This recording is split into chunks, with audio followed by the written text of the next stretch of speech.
यशोमती मैया के नंद लाला। अब यम का पास ही दंड देगा इसे।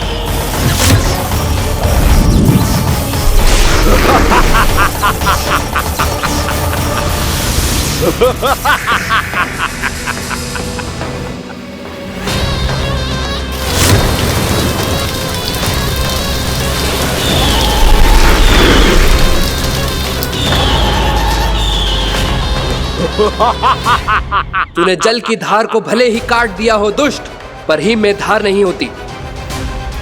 अब मेरी हिम शक्ति तुझे जमाकर नष्ट कर देगी।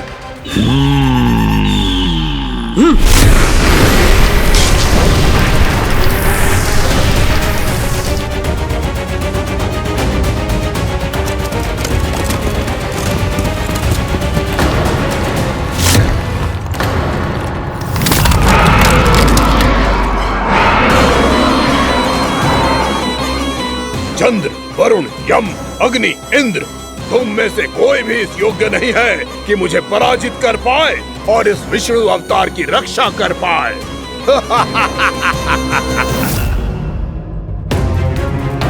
इस असुर को तो देवता कुछ ना बिगाड़ पा रहे हैं। अब क्या होगा खाना का? बकासुर, मैं अपनी किरणों की ताप से तुझे छल्दी छल्दी कर दूंगा।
पुत्र कार्तिकेय, इस असुर के उदर को फाड़कर अपने पिता के सखा श्री कृष्ण को मुक्त कराओ पुत्र।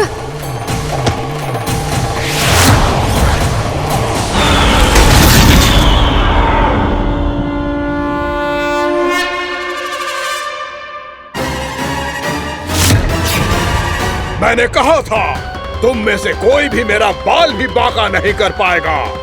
तुम देवताओं का तो सामर्थ्य ही क्या, स्वयं देवों के देव महादेव भी मेरा कुछ नहीं बिगाड़ पाएंगे। कृष्ण को अपने उदर में ही पचा जाऊंगा मैं।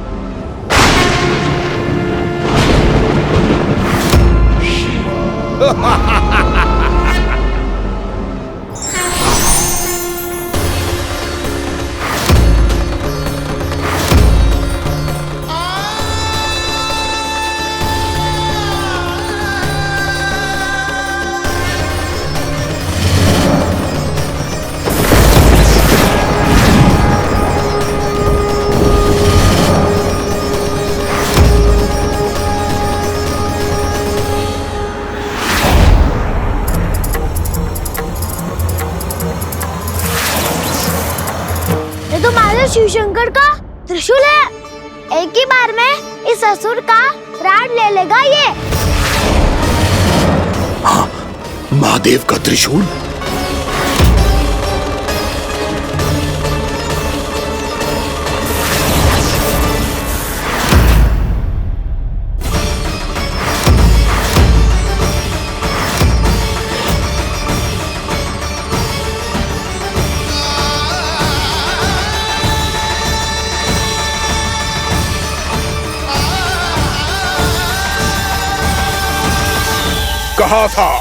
कहा था मैंने, स्वयं महादेव भी मेरा कुछ नहीं बिगाड़ सकते। अजय हूं मैं, अजय।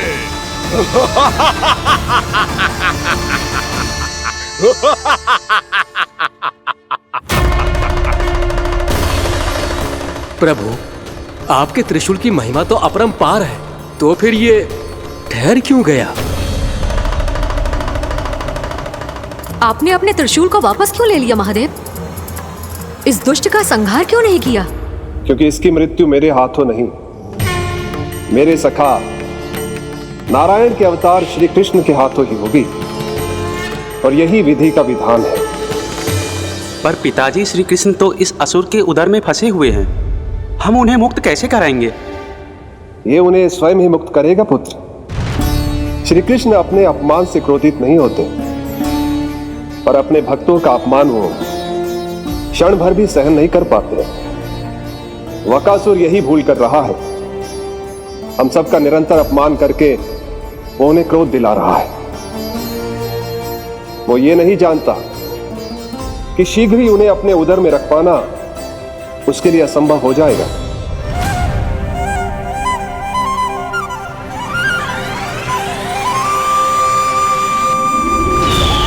क्या हुआ महादेव?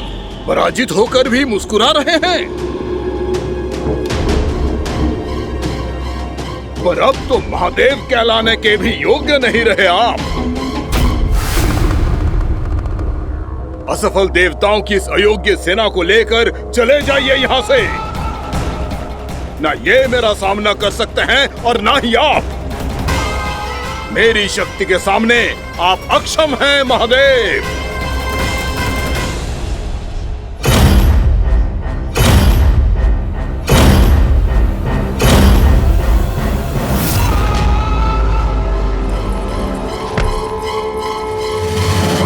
सुधा, जिस दुष्ट ने मेरे लल्ला को निगलो है ना, भीतर से जलेगो, छटपटाएगो, पीड़ा से कराएगो।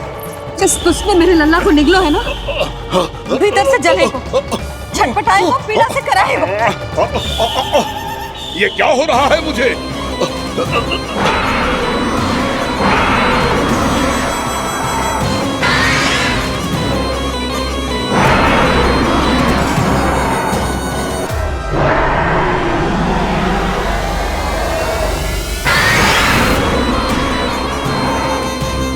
मुझे ऐसा क्यों लग रहा है जैसे भीतर से जल रहा हूं मैं?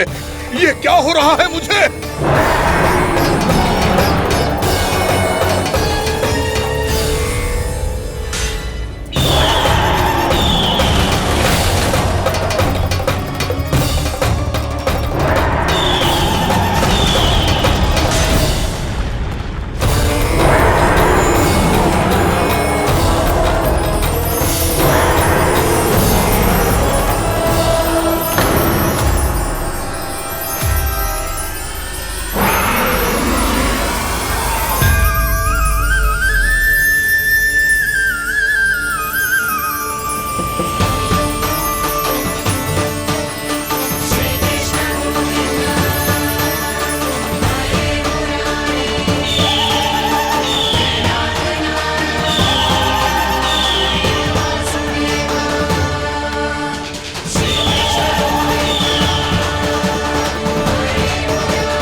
हे प्रभु, मैंने ऐसे कौन से कुकर्म किए थे कि मुझे ऐसी मृत्यु प्राप्त हुई? और ऐसे कौन से सुकर्म किए थे कि आपके हाथों से मुझे मोक्ष प्राप्त हुआ है प्रभु? सीमित स्मरण करो हे गिरीश की पुत्र वक्कासुर। स्मरण करो, कैसे अपने पिता की तरह अभिमान से भरे हुए थे तुम। स्मरण करो, कैसे हमें पराजित करने के लिए पूरी सृष्टि को संकट में डाल दिया था तुमने, और हमें विवश होकर पराजय स्वीकार करनी पड़ी थी। स्मरण करो, कैसे तुमने देवराज इंद्र का छत्र चुरा लिया था। पर यह सब भी पर्याप्त नहीं था वक्कासुर। तुम्हारे पापों का घड़ा तब भरा था जब तुमने देवी गंगा के जल में साधना करते हुए जजाली मुनि की तपस्या में व्यवधान डाला था।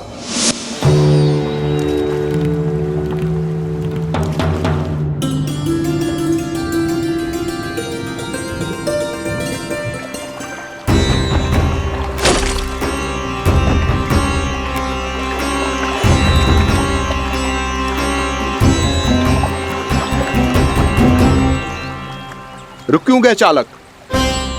नौका को आगे की ओर ले चलो। आगे बढ़ना उचित नहीं होगा महाराज। यहाँ से कुछ ही दूरी पर जालजली मुनि तपस्या कर रहे हैं। तो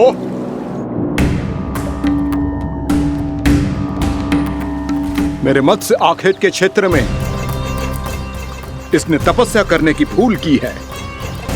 मेरे ही राज्य में मेरा कोई क्षेत्र मेरे लिए वर्जित हो, यह मुझे स्वीकार नहीं है।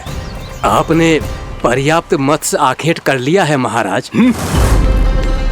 यदि तुम इन मछलियों का आहार नहीं बनना चाहते हो, चुपचाप मेरी आज्ञा मानो। क्षमा, क्षमा महाराज।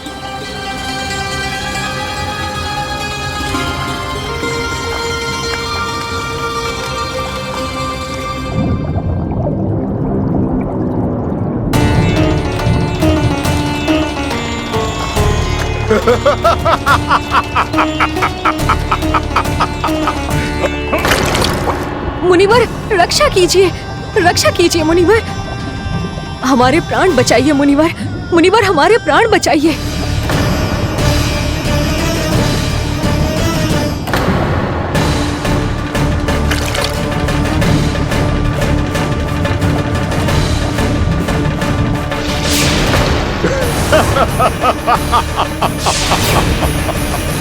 ठहर जाओ असुरराज,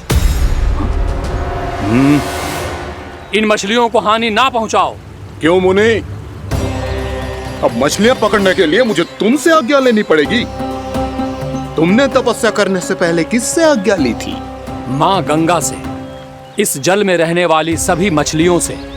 इस उपकार के बदले इन सभी मछलियों को रक्षा करने का वचन दिया था। इसीलिए असुरराज, मैं शांति से कह रहा हूं, इस स्थान को अशुद्ध ना करो, चुपचाप यहां से चले जाओ, नहीं तो इसका परिणाम अच्छा नहीं होगा।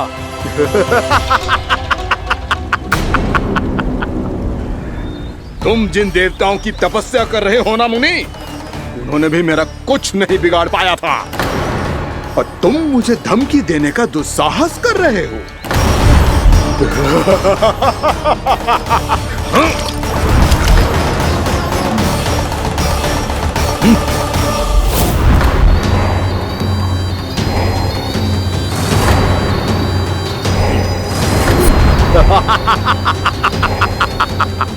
मूर्ख, विचारों से तो तू राक्षस है ही, और स्वभाव से उस बगुले की तरह है जो भूख ना होने पर भी उन निर्दोष मछलियों को आहार बनाता रहता है।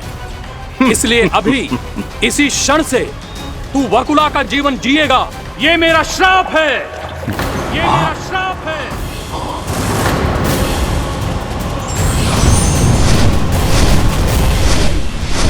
श्राप पाने के बाद तुम्हें आभास हुआ कि तुमने कितना बड़ा अपराध किया था, और तब तुम जजाली मुनि से क्षमा याचना करने लगे। तुम्हारे अपराध बोध को जानकर मुनि श्रेष्ठ शांत हुए और उन्होंने तुम्हें वरदान दिया। श्राप से मुक्ति का एक ही मार्ग होता है असुर, पश्चाताप। तुम्हें अपने भूल का पश्चाताप है, इसीलिए मैं तुम्हें वरदान देता हूं। तुम्हें मेरे श्राप से मुक्ति अवश्य मिलेगी। स्वयं प्रभु श्री नारायण के अवतार इस बगुले के देह के बंधन से तुम्हें मुक्त करेंगे।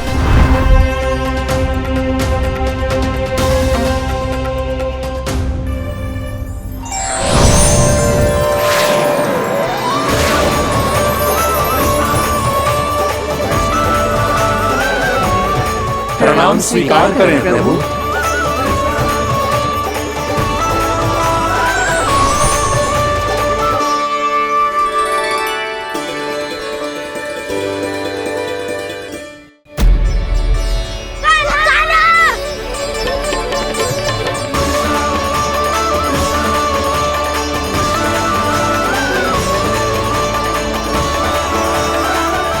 मुझे ना बताओ कि तुम सबने क्या देखो है, शायद जो देखो है, बस मैया से कछु मत ही बताना।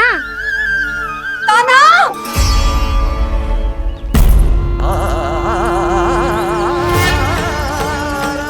कान्हा! मेरा लल्ला!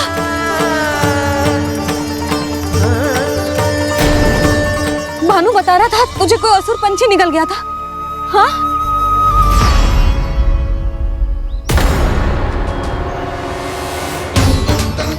हे नारायण, ये क्या है?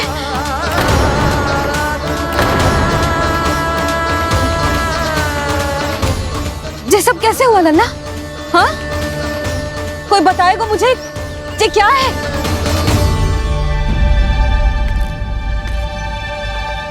श्रीधामा, मधुमंगल, चिची को सब कुछ बता दो। ये असुर पक्षी मुझे निगलने वाला था रानी भाभी, तभी अंतिम क्षण में कान्हा ने आके मुझे बचा लियो। और ये असुर पक्षी ने कही कि यह है वृंदावन का राजकुमार, नंदराज का लल्ला। इसके होते कोई भी वृंदावन वासियों को हानि ना पहुंचा सकते। रानी भाभी, कान्हा ने अपने प्राणों की चिंता ना करी और इस क्रूर राक्षस से भिड़ गयो और इस राक्षस पक्षी ने इसे निगल लियो। इतना पर्याप्त है भोला काका, सब कुछ बताने की आवश्यकता नहीं है। ये सब देख के सारी बालक मंडली इतनी व्याकुल हो गई कि सबने अपने प्राण अर्पित कर दिए और इस असुर पक्षी से कहे कि हमें खा लो और हमारे सखा को छोड़ दो। इन बालकों का पराक्रम देख के सभी देवतागण यहाँ आ गए और उनके हृदय भी पिघल गए और उन्होंने इस राक्षस पक्षी से युद्ध करके इसे मार गिराया।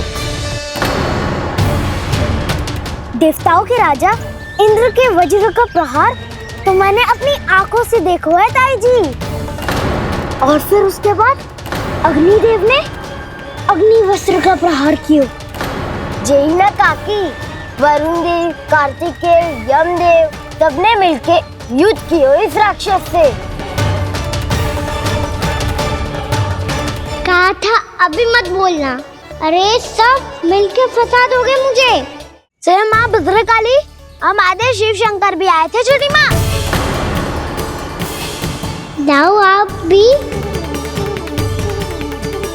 बाबा साईता, मुझे लगता है कि ये कान्हा भी इन्हीं देवताओं में से एक है। संभव तो है जीजी।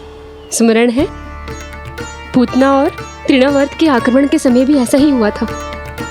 सभी राक्षस मारे गए थे, पर अपने कान्हा को एक खरोच तक न आई थी।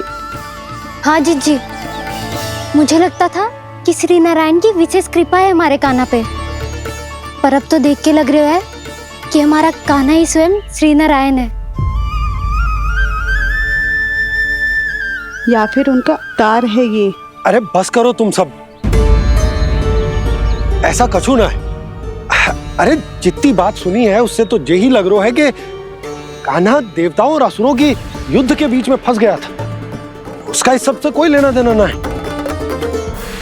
तो फिर इसके तन पे एक भी खरोच क्यों ना आया नंदराज? हाँ,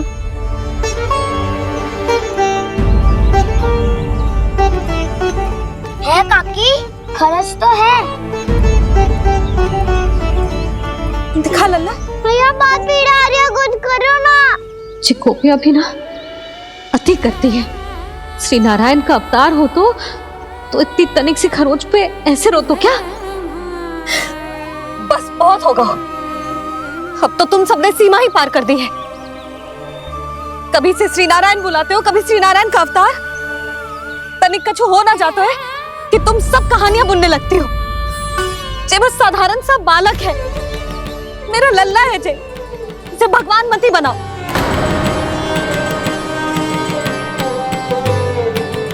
और तू, क्या आवश्यकता थी तुझे यहाँ आने की? हाँ, वो भी मुझे बिना बताए। मेरे से छल करके आए हो तू। अब तू घर चल, ऐसा दंड दूंगी ना कि मैया बहुत पीड़ा हो रही है। मैया बहुत पीड़ा हो रही है मैया। हाँ लल्ला, तू घर चल, मैं तुझे औषधि लगा दूंगी। हल्दी का लेप लगाऊंगी ना, झट से ठीक हो जाएगा। चल चल।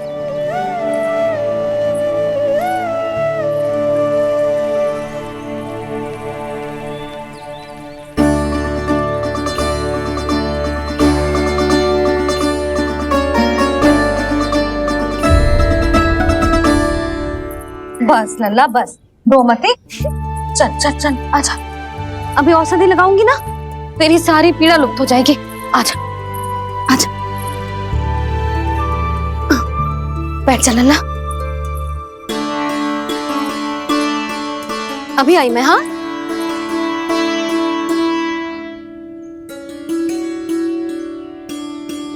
मैया। अरे तो अभी तक रो रो है? क्या कह रही थी सारी गोपियां? बता। के मेरा लल्ला श्री नारायण का अवतार है, दिव्य है, भगवान है। और जो भगवान इतनी छोटी सी चोट पे रोते हैं क्या? इतनी तो लगी भी ना है तुझे, जितना तो तू आ ऊ कर रो है।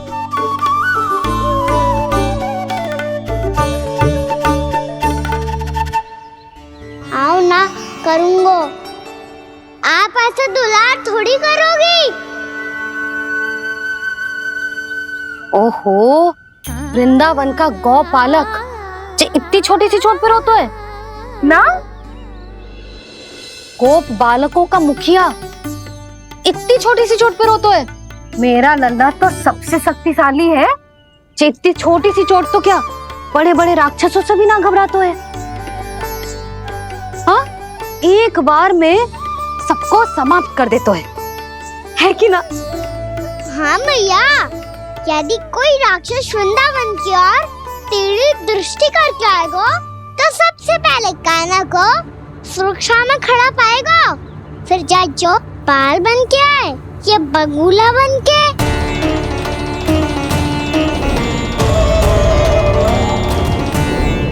ना लल्ला, सोचो भी मती। वृंदावन की सुरक्षा करना तेरा दायित्व ना है।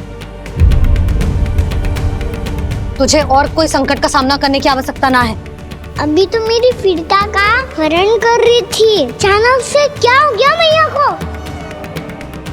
कोई आवश्यकता ना है तुझे ऐसे संकटों का सामना करने की।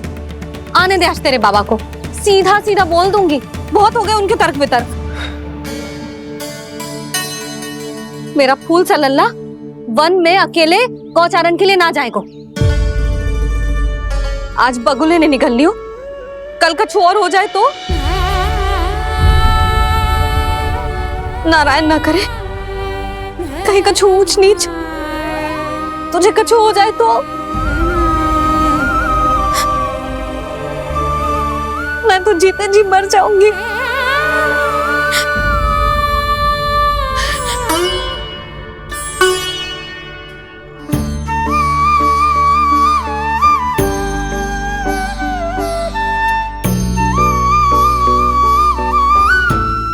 लल्ला की वीर मैया इतनी सी बात तो रोती है क्या? क्या करूं कान्हा, तुझे ऐसे बार बार संकट के मुंह में जाते हुए ना देख सकती मैं। तो फिर मैया मैं वचन देता हूँ, आज के बाद मैं गौचारण के लिए तभी जाऊंगा जब आप आज्ञा दोगी। पक्का? छल ना करेगो ना मेरे साथ? मैंने कब छल करो मैया? अच्छा ठीक है, ना करूँ छल। यदि आपसे पूछे बिना बाहर निकलो तो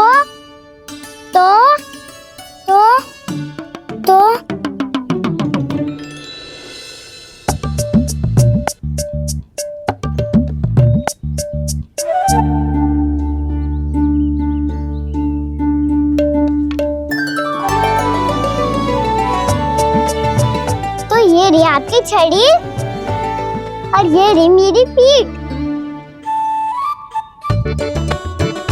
चेक देना तापर तोड़। ठीक है, जब तूने अपना दंड निर्धारित कर ही लियो है तो सोच ले, अब अगर तूने मेरी बात ना मानी तो तोड़ तोड़ छड़ी पड़ेगी, समझ आई?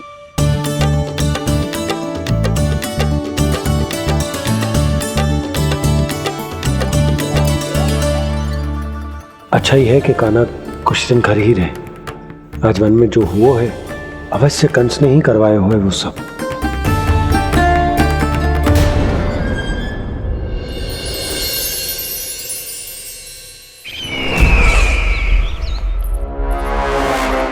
आपका ये धनुष तो सबसे अधिक शक्तिशाली था महाराज, ये कैसे टूट गया? कहीं ये बकासुर की पराजय का संकेत तो?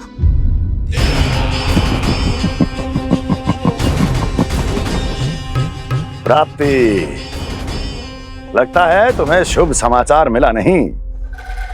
उस बकासुर ने उस विष्णु अवतार को जीवित ही निगल लिया है। अरे अब तक तो उस नन्हे से बालक को पचा भी चुका होगा वो। उसके तन में रक्त बनकर वो विष्णु अवतार और उसकी शक्तियां दौड़ रही होंगी। क्षमा कीजिए महाराज। क्षमा कीजिए, इस अशुभ से मुख से शुभ समाचार आने दो। माथे के बल को ढीला करो, चेहरे पर मुस्कान लाओ और कहो, महाराज, वृंदावन में मातम फैल चुका है। मैं ऐसा ही करता महाराज, यदि सूचना सत्य होती तो।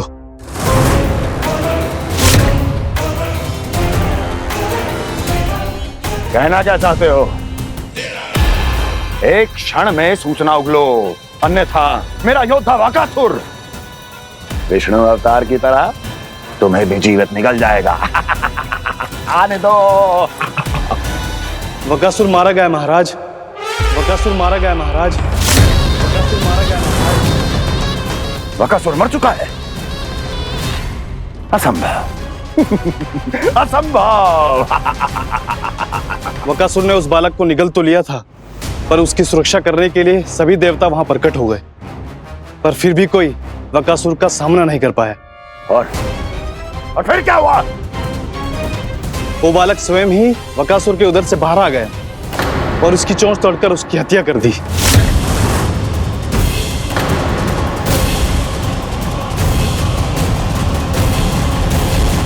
वन में बकासुर की चोंच टूट गई और यहाँ आपका ये धनुष।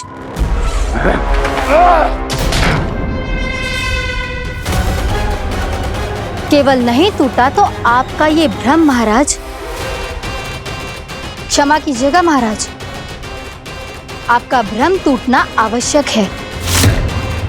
आवश्यक है आपको यह आभास होना कि उस विष्णु अवतार को पराजित करने के लिए आपके साधारण योद्धाओं में वो सामर्थ्य नहीं है। अच्छा सर, पूतना, तृणावर्त, बकासुर, ये सब साधारण नहीं थे प्राप्ति, साधारण नहीं थे। फिर तो ये और भी अधिक चिंता का विषय है महाराज, क्योंकि इसका अर्थ तो यही हुआ कि वो विष्णु अवतार कुछ अधिक ही असाधारण है और उसका सामना करने के लिए और उसे मिट्टी में मिलाने के लिए आपको एक ऐसे अस्त्र की आवश्यकता है जो उसके सामने ना झुके और ना ही टूटे।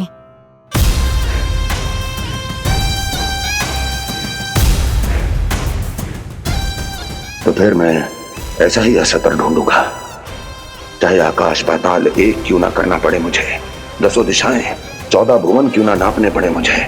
मैं उस अस्त्र को अवश्य ढूंढ निकालूंगा जो उस विष्णु अवतार के प्राणों की डोरी इस धनुष की तरह तोड़ सके।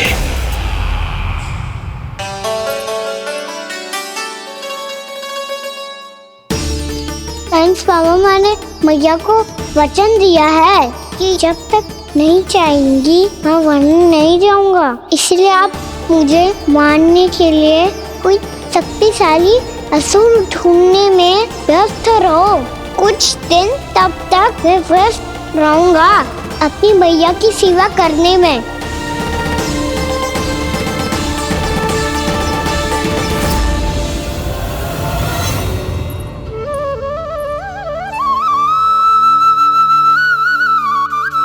लो मैया, तुलसी जी को चढ़ाने के लिए जल।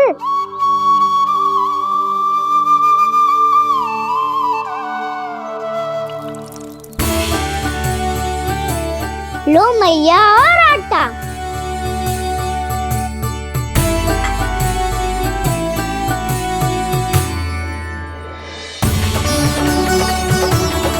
लो मैया, बेलन।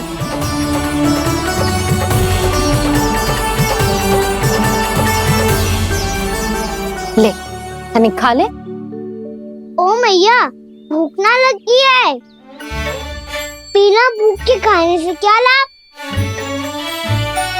और तेरा जब पेट तो कह रहा है कि उसे भोजन चाहिए। और लाभ कैसे ना लल्ला? भोजन का लाभ है ना, तन को पोषण मिलेगो, स्वास्थ्य बनेगो, जे तेरी भुजाओं में शक्ति आ जाएगी ताऊ के जैसी, ताऊ से भी अधिक। तेरे जे केस भी लंबे हो जाएंगे। सच्ची मैया? सच्ची। माप के देख लियो नित्य दिन। तनिक खा।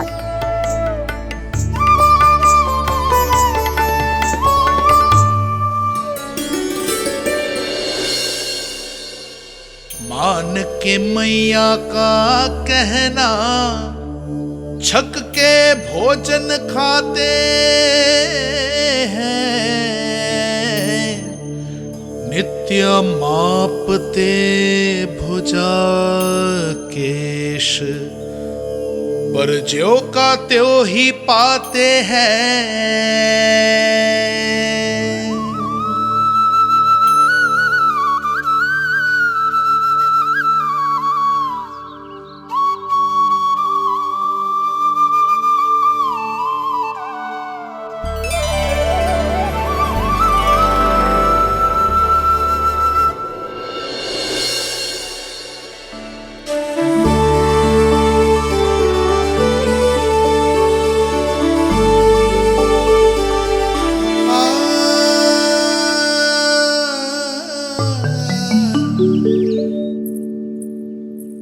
ले लल्ला, फल खाने। ना, मुझे ना खाने फल वल। क्यों? लंबे केस और शक्तिशाली भुजाएं ना चाहिए? व्यर्थ है ये सब।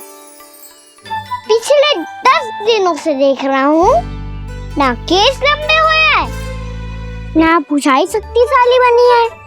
10 दिन में का चुनाव होने वाला। 10 सप्ताह ऐसे खाएगो ना, तब जाके कुछ बदलाव दिखेगो। समझ आई? चल अब खा ले। वैसे भी मुझे बहुत सारी तैयारियां करनी है आज। इसीलिए मैया, एकादशी के व्रत के लिए लल्ला। सुनो जी, सारी सामग्री आ गई? हाँ, तुमने जो कही थी सब ले आए हूँ।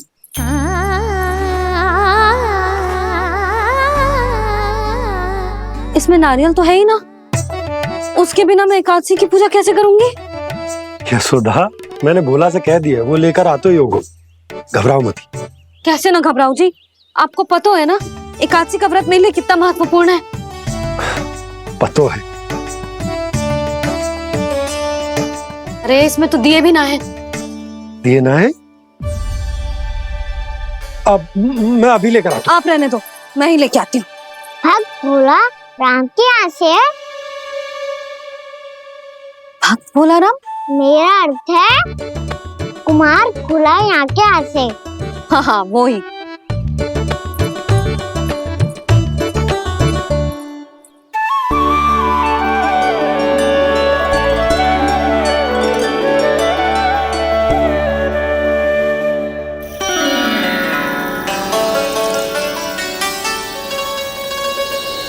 श्री हरि, श्री हरि, मेरे श्री हरि।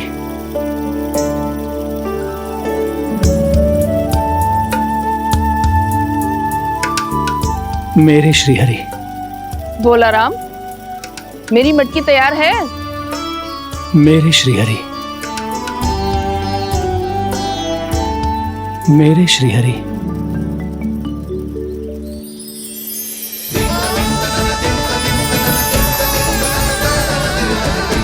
भोला राम,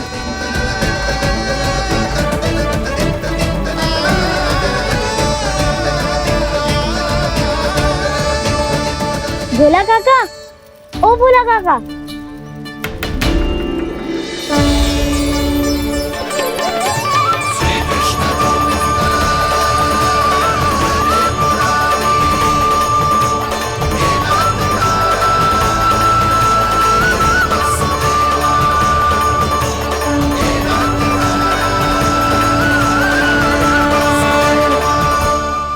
अरे श्रीहरि प्रसन्न हो गए। मेरे श्री हरि आ गए, मेरे भगवान आ गए। मेरे श्री हरि आ गए, मेरे भगवान आ गए।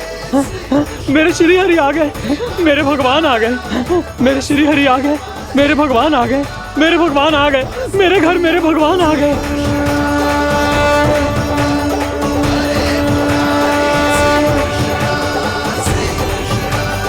मेरे घर आ गए, मेरे श्री हरि आ गए। हाँ, मेरे श्री हरि आ गए। जे तो बावले थे ही, अब बालकन को भी साथ में मिला लिए। उज्जवल क्या कर रहा है? अरे ठहर जा भोला।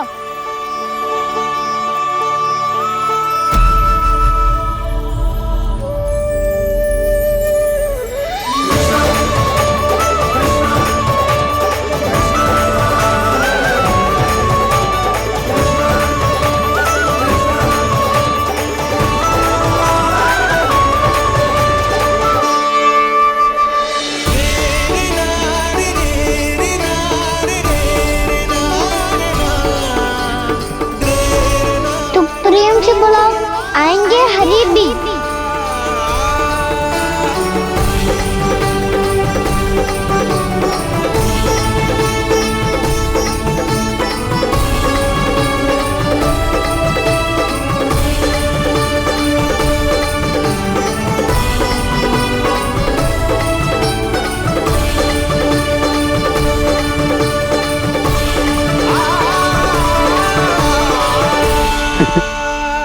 क्या वो गाना? किसकी धुन में झूम रहा तू? निर्मल निशा भक्ति की धुन में।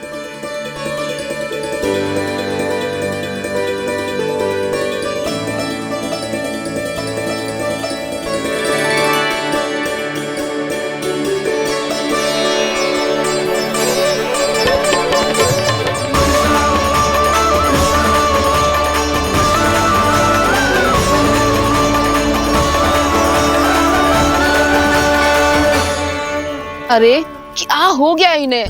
पावले हो गए हैं क्या?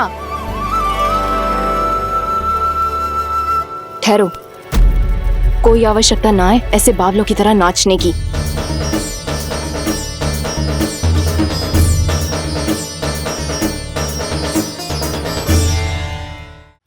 जे बावले ना है मौसी, भक्ति में रम गए हैं। बस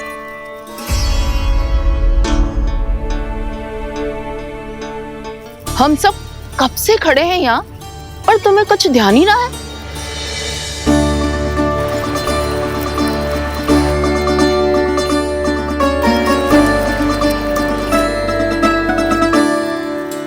नाच गाने में ऐसे मगन हुए कि हमें देखा भी ना।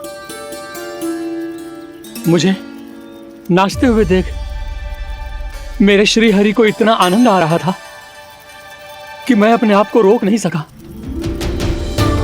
और वैसे भी मेरे जन्म का एकमात्र उद्देश्य है श्री हरि की सेवा करना, श्री हरि को प्रसन्न करना। तुम बावले हो भोला राम, या हमें बावला बना रहे हो? श्री हरि और तुम्हें देख रहे हैं? हाँ, अभी वो यहीं थे, देख रहे थे।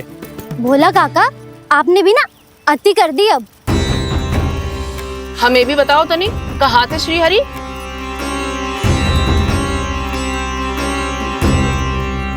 ना जाने अपना उपहास करवाने में क्या आनंद आता है इन्हें। देखो, अब तुम सच मानो या झूठ, लेकिन हमरे श्रीहरि यहीं थे, इसी चाक पर अभी। हाँ, लो सुन लो इस मूर्ख की बात। श्री हरि को और कोई स्थान ना मिलो जो इसके मिट्टी के चाक पे आकर बैठेंगे। श्री हरि को और कोई स्थान ना मिलो जो इसके मिट्टी के चाक पे आकर बैठेंगे। श्री हरि को और कोई स्थान ना मिलो जो इसके मिट्टी के चाक पे आकर बैठेंगे। जैसी मैया भैंसुरी लल्ला, दोनों का कुछ पता ही ना चलतो, कब किस बात पर प्रसन्न हो जाए और किस बात पर रुष्ट। अरे मैं भला असत्य क्यों बोलूंगा? अभी अभी यही थे श्रीहरि। हाँ,